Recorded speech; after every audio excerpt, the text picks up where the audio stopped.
تلك من أنباء الغيب نوحيها إليك ما كنت تعلمها أنت ولا قومك من قبل هذا فاصبر إن العاقبة السلام علیکم ورحمۃ اللہ وبرکاتہ۔ عزیزان گرامی، انشاءاللہ آج کے دن ہم رشتہ داروں کے ساتھ اچھا برتاؤ کرنے کے تعلق سے کچھ باتیں جاننے کی کوشش کریں گے۔ بہت سارے ساتھیوں نے اس کے تعلق سے کہا کہ آپ اس کے بارے میں کچھ باتیں بیان کریں۔ میرے محترم دوستو، اللہ کے نبی صلی اللہ علیہ وسلم سے سوال کیا گیا، من احق بحسن صحبہ۔ ایک صحابی نے اللہ کے نبی سے آ کر سوال کیا، اللہ کے نبی میں کس کے ساتھ اچھا برتاؤ کروں، نیک سلوک کروں؟ تو اللہ کے نبی صلی اللہ علیہ وسلم نے فرمایا، تیری ماں، تم اپنی ماں کے ساتھ اچھا برتاؤ کرو۔ اس کا پھر کس کے ساتھ؟ تو پھر اللہ کے نبی نے فرمایا تیری ماں۔ اس کے بعد کون؟ آپ نے پھر یہی جواب دیا، تیری ماں۔ پھر اس نے سوال کیا، اس کے بعد کون؟ آپ صلی اللہ علیہ وسلم نے جواب دیا کہ تیرا باپ۔ دوسری روایت میں اور بھی وضاحت ہے، اس کے بعد کون؟ تو اللہ کے نبی نے فرمایا اس کے بعد ادنا کا فادنا کا، اور جو آدمی تم سے قریب ہے وہ، اس کے بعد جو تم سے قریب ہے وہ، ان سب کے ساتھ اچھا سلوک کرو، نیک برتاؤ کرو۔ یہ حدیث ترمذی بخاری کے اندر دیکھی جا سکتی ہے۔ تو ہم سے جو قریب کون ہیں؟ جو خونی رشتہ دار ہیں، جو ماں کے بھائی بہن، ان کے بچے، باپ کے خونی رشتے بھائی بہن، ان کے بچے، یہ لوگ بہت قریب رہتے ہیں، ننیال والے، ددیال والے، یہ سب قریبی رشتہ دار میں سے ہیں۔ تو قرآن کریم میں اس کے تعلق سے ذکر کیا، اللہ تبارک و تعالیٰ سورہ نساء سورۃ نمبر 4 کے آیت نمبر 1 میں فرمایا، والارحام ان اللہ کان علیکم رقیبا، رشتہ داروں کا خاص خیال رکھو، اس لیے کہ اللہ تعالیٰ تم پر نگران ہے، وہ نوٹ کر رہا ہے کون رشتوں کا حق ادا کرتا ہے کون نہیں۔ تو معلوم ہے کہ قیامت کے دن اللہ تبارک و تعالیٰ اس کے تعلق سے ضرور سوال کرے گا۔ اسی کو اللہ کے نبی صلی اللہ علیہ وسلم نے فرمایا، جو اللہ اور آخرت کے دین پر ایمان رکھتا ہے اس کو چاہیے کہ رشتہ داروں کے ساتھ اچھا برتاؤ کرے، نیک سلوک کرے، صلہ رحمی کرے۔ رشتہ داروں کے ساتھ نیک برتاؤ کرنے کو صلہ رحمی کرتے ہیں۔ یہ صلہ رحمی کے اندر بہت ساری باتیں آ جاتی ہیں۔ اگر کوئی رشتہ دار ہم کو بلائیں کہ تھوڑا یہ کام کرا دو، کرا کے دینا ہے، کر دینا ہے۔ ہم سے کوئی مدد مانگے، ضرور مدد کر دینا ہے۔ کبھی بلائے کھانے کے لیے، اس کو قبول کرنا ہے۔ اسی طرح ہم سے کوئی مشورہ طلب کریں تو ہم کو جو مشورہ معلوم ہے وہ ان کو ضرور بتانا ہے، مشورہ دینا ہے۔ اسی طرح اگر ہمارے رشتہ دار کوئی بیمار ہو جائیں تو ضرور ان کی بیمار پرسی کے لیے جانا ہے، اور ان کو جو ہے ان کی عیادت کرنا ہے، ان کو تسلی دینا ہے، ان کے حق میں صحت کی دعا کرنا ہے۔ اگر کوئی رشتہ دار انتقال کر جائے، مر جائے، تو ان کے گھر والوں کو صبر کی تلقین کرنا ہے، اور اسی طرح اس میت کے حق میں جو ہے مغفرت کی دعا کرنا ہے، اس میت کے لیے نماز جنازہ میں شریک ہونا ہے، کفن دفن میں شریک رہنا ہے۔ اسی طرح یہ خاندان والوں کے جو خوشی غم میں ساتھ رہ کر ہمدرد بن کر رہنا ہے، یہ ساری چیزیں صلہ رحمی کے اندر آ جاتی ہے۔ اللہ تبارک و تعالی جب تمام مخلوق کو پیدا کر کے فارغ ہو گیا تو صلہ رحمی نے اللہ کی کمر پکڑ کر اللہ سے پناہ مانگنے لگی کہ اللہ یہی وہ جگہ ہے جس سے پناہ مانگی جائے، رشتہ کے کٹ جانے سے، رشتہ کے کاٹنے سے، قطع تعلق سے میں تیرے پاس پناہ مانگتے ہوں۔ تو اللہ تبارک تعالیٰ نے فرمایا، کیا تو راضی ہے کہ جو تجھے رشتہ کو ملائے میں بھی اس کے ساتھ مل کر رہوں گا، جو تجھے کاٹ دے میں بھی اس سے کٹ جاؤں گا، الگ ہو جاؤں گا۔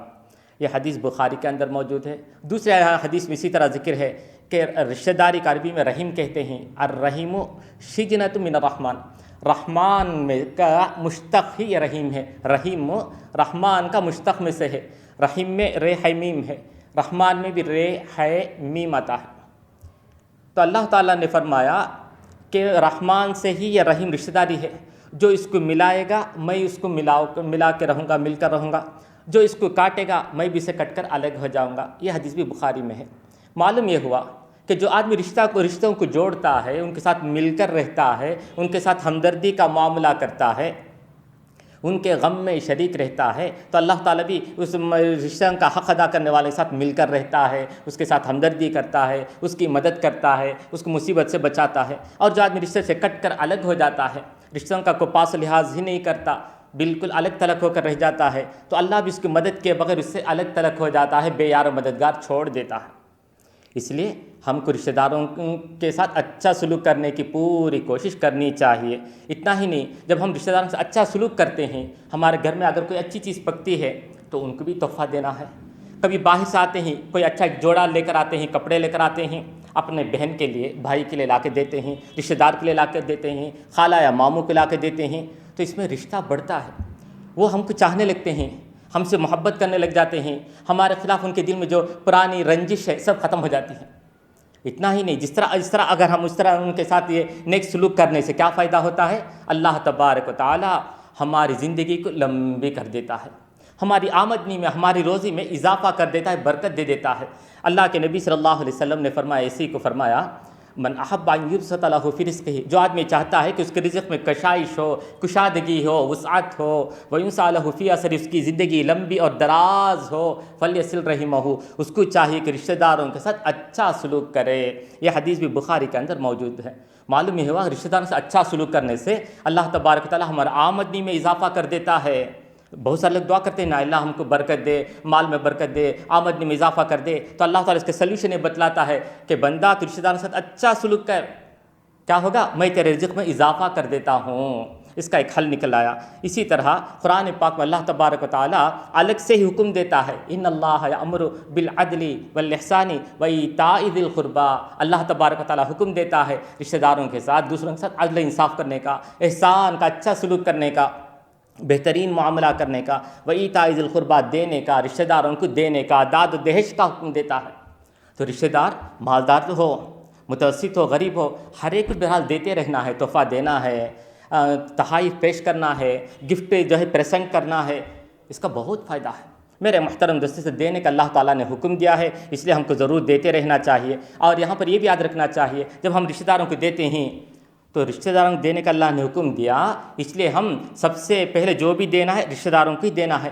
اگر میرے پاس سے ایک چیز جو ہے میں کسی کو دینا چاہتا ہوں تو ہم اپنے گھر میں کام کرنے والی نوکرانی کو دینے سے پہلے، اپنے دوست یا سہیلی کو دینے سے پہلے، اپنے پڑوسی کو دینے سے پہلے، سب سے پہلے رشتہ دار کو دینا چاہیے۔ رشتہ دار کو دیں گے تو بہت اجر و ثواب ہے۔ ایک مرتبہ کیا ہوتا ہے، میمونہ رضی اللہ تعالیٰ عنہ کیا کرتی ہیں، ان کے پاس ایک لونڈی تھی، لونڈی کا آزاد کرنے میں بہت ثواب ہے، تو حضرت میمونہ کیا کرتی ہیں رضی اللہ عنہ، اپنی لونڈی کا آزاد کر دیا، انہوں نے آزاد کر دیا۔ جب اللہ کے نبی ان کے گھر آتے ہیں تو حضرت میمونہ نے کہا کہ اللہ کے نبی آپ کو معلوم ہے کہ میں نے اپنی لونڈی کو آزاد کر دیا؟ تو اللہ کے نبی نے فرمایا، اما انکی لو آتیتیہا اخوالک لکان اعظم لاجرک، ارے تجھے ضرورت نہیں تو تمہارے خالہ کو یا ماموں کو دے دیتی، تو غلام کو آزاد کرنے جتنا اجر و ثواب ہے اس سے بڑھ کر تجھے اس کا اجر و ثواب مل جاتا۔ یہ حدیث جو ہے بخاری کے اندر 2592 کے اندر دیکھی جا سکتی ہے۔ تو معلوم کیا ہو، کوئی بھی چیز جو آپ دینا چاہتے ہیں رشتہ دار کو دینا ہے، اسی طرح کوئی چیز آپ کو ضرورت ہی نہیں، دینا چاہتے ہیں نوکرانی کو دینے کے بجائے، ایک اپنے دوست سہیلی کو دینے کے بجائے، پڑوسی کو دینے کے بجائے، کسی اسٹاف کو دینے کے بجائے، اول رشتہ دار ہی اس کے حق ہیں، رشتہ دار کو ہی دینا چاہیے۔ اسی طرح رشتہ دار کو دینے میں بہت اجر و ثواب ہے، اور یہ بات اس حدیث سے معلوم ہوتی ہے۔ اگر وہ رشتہ دار خدا نخواستہ غریب ہیں، ضرورت مند ہیں، محتاج ہیں، تو کیا نا صدقہ و خیرات بھی گھر کے پاس جو آتے ہیں ان کو دینے سے بڑھ کر، آپ کے جو پڑوسی ہیں ان کو دینے سے بھی بڑھ کر، آپ کے جو دوست ہیں ان کو دینے سے بھی بڑھ کر رشتہ دار ہی سب سے زیادہ حقدار ہیں، ان کو دینے میں 2 گنا اجر و ثواب ملتا ہے۔ اللہ کے نبی صلی اللہ علیہ وسلم نے فرمایا، الصدقۃ علی المسکین صدقہ، ایک صدقہ ایک مسکین کو دینے پر صرف 1 صدقہ کا ثواب ملتا ہے۔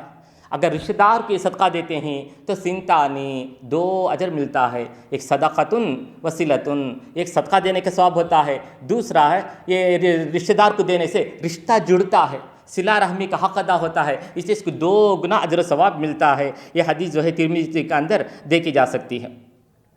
میرے محترم دوستو، اسی طرح بہت سارے لوگ دعا کرتے ہیں، اللہ تم مجھ سے راضی ہو جا، اللہ تم مجھ سے راضی ہو جا، تو اللہ تبارک و تعالیٰ اس کے لیے ایک سلوشن دیتا ہے کہ تمہارے جو رشتہ دار ہیں، کبھی بات چیت میں کبھی کمی بیشی ہو جاتی ہے، معاملے کے اندر کبھی آگے پیچھے ہو جاتا ہے، آپ سے ناراض ہو جاتے ہیں، گلا شکوہ کرتے ہیں، تو اس وقت آپ ان سے کٹ جانے کے بجائے مل کر رہیے۔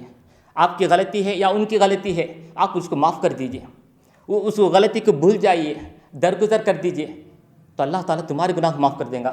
اور تم رشتہ داروں کے ساتھ جو سلوک کرتے ہیں اللہ کے خاطر، تو اس کی وجہ سے اللہ تبارک و تعالیٰ تم سے راضی ہو جائے گا، اور قیامت کے دن تم کامیاب ہونے والوں میں شمار کیے جاؤ گے۔ قرآن میں اللہ نے فرمایا وَآتِ ذَا الْقُرْبَىٰ حَقَّهُ وَالْمِسْكِينَ وَابْنَ السَّبِيلِ، کہ آپ اپنے رشتہ داروں کو ان کا حق دے دیجئے، مسکین کو اس کا حق دے دیجئے، خانہ بدوش اس کا حق دے دیجئے۔ یہ بہت بہتر ہے، جو اللہ کی رضامندی چاہتے ہیں ان کے لیے بہت بہتر ہے۔ کیا بہتر ہے؟ رشتہ داروں کو ان کا حق دے دینا۔ رشتہ دار کو جیسا آپ کا دل دکھ جائے تب بھی اس کو جو ہے نظر انداز کر دینا، ان کی غلطی کو معاف کر دینا، اس کو بھول جانا، پھر اثر ان کے ساتھ اچھے طریقے سے جو ہے سلوک کرنا، 3 دن سے زیادہ ان سے ناراض ہو کر نہیں رہنا، سلام کر کے آگے بڑھ کے ان سے مل جانا۔ اس طرح کرتے ہیں تو یہ اس قسم کے لوگوں سے ہی اللہ تعالیٰ راضی ہوتا ہے۔ یہی وَأُولَٰئِکَ هُمُ الْمُفْلِحُونَ، یہی لوگ آخرت میں کامیاب ہونے والے ہیں، دنیا میں بھی یہی لوگ کامیاب ہونے والے ہیں۔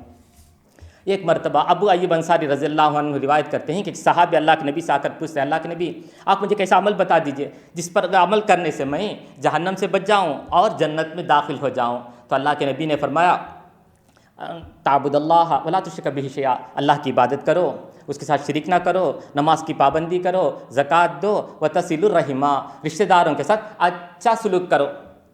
اور یہ حدیث جو ہے بخاری کے اندر موجود ہے۔ اس حدیث سے معلوم ہوا کہ ہم جہنم سے بچنا ہے، جنت میں داخل ہونا ہے تو کیا کرنا ہے؟ رشتہ داروں کے ساتھ حسن سلوک کرنا ہے، صلہ رحمی کا حق ادا کرنا ہے۔ اس طرح کریں گے تو اللہ تعالیٰ ہم سے راضی ہو جائے گا، جہنم سے بچا لے گا اور جنت میں داخل کر دے گا۔